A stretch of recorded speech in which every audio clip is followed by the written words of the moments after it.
Today we have a very interesting ECG. You can simply pause the video and try to figure out what is this ECG.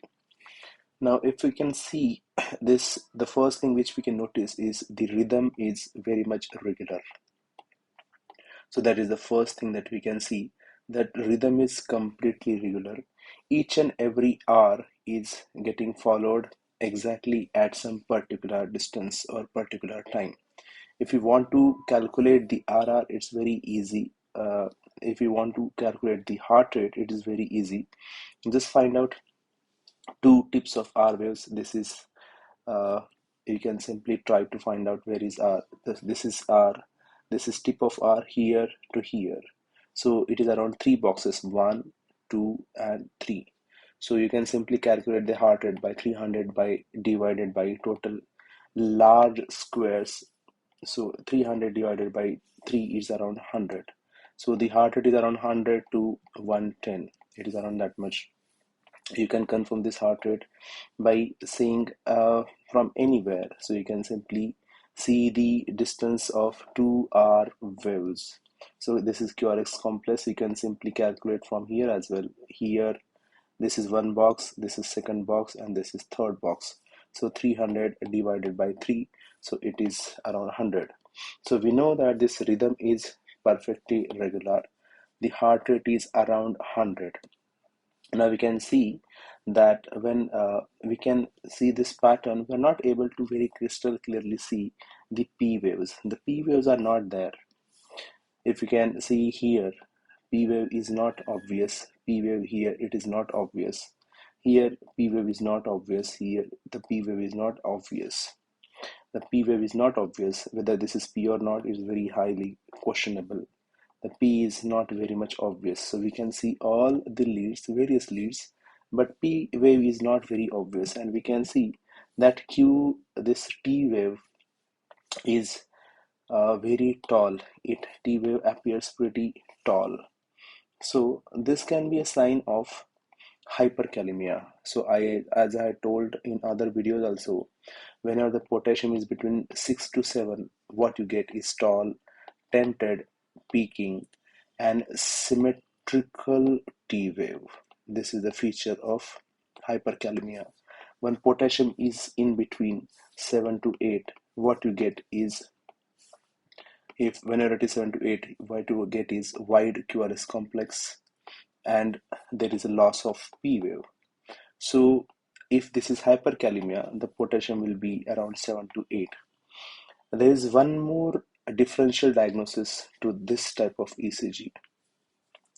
One more thing that we need to understand is, in this ECG, the T wave is not symmetrical. This is asymmetrical, because if you can draw the center midpoint of this T wave, then this is the midpoint of the T, and this is much more than this.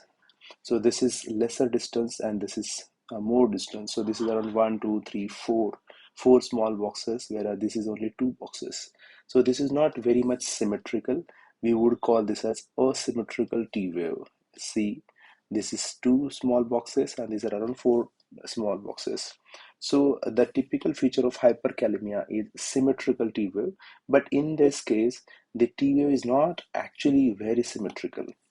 And when we go to here, the last portion of this ECG, what we can see, that we here have one QRS complex, or we can call it as QS complex, because R wave is not there. So we call it as QS complex. This is QS complex. This is QX complex. What we have here is a normal QRS complex. Why it is normal? Because we can see the P wave. Here it is P wave, and here it is QRS complex. So this is a normal QRS complex. So here we have a ventricular rhythm, and here we have a normal rhythm. So basically, these are all ventricular complexes. These are all ventricular complexes. How do we define, or how do we come to know that these are ventricular complex? Is on the basis of QRS, absence of P wave, and presence of wide QRS complex. We call it as ventricular complex. So we call it as ventricular because there is no sinus wave. So it means there is no P wave. Here there is no P wave, and the QRX is pretty wide. So you can see this is small box, this is small box, this is small box. So there are around three small boxes in between. It means the QRS complex is of around 120 milliseconds duration. Here also you can see there's one small box, two, and three. So there are total three small boxes. It means the QRS complex is of 120 millisecond duration. Here also we can see that there is one, two, three, so around three and a half, three small boxes. So the it is around 120 to 122 or 130 millisecond. So this is a ventricular complex. We know that this is ventricular complex. Second thing, we are getting back-to-back ventricular complexes. This is one, two, three, four. And after that, suddenly what we are getting is a normal QRS complex. So what we call it as, this is a capture beat. Capture beat means actually this was heart, and heart was getting pumped or getting contracted because of this ventricular complexes. Means there was no P wave. No P wave, no AV conduction, directly ventricles were creating a rhythm. So that was the ventricular rhythm.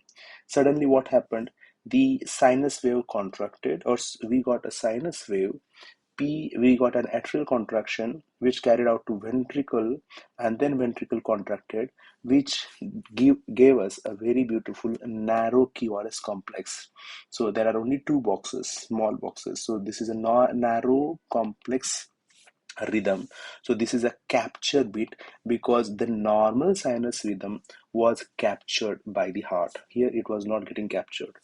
So this is normal capture. What we call it as is capture beat. What we call this as, it is a ventricular beat. What this is basically a combination of this plus this. So this plus this is this.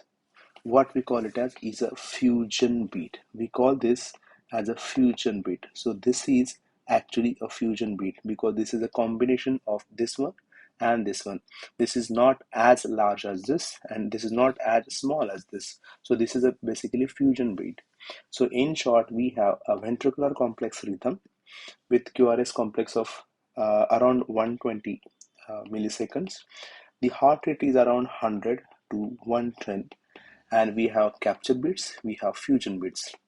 This is one of the most classic presentation of AIVR, that is accelerated idioventricular rhythm.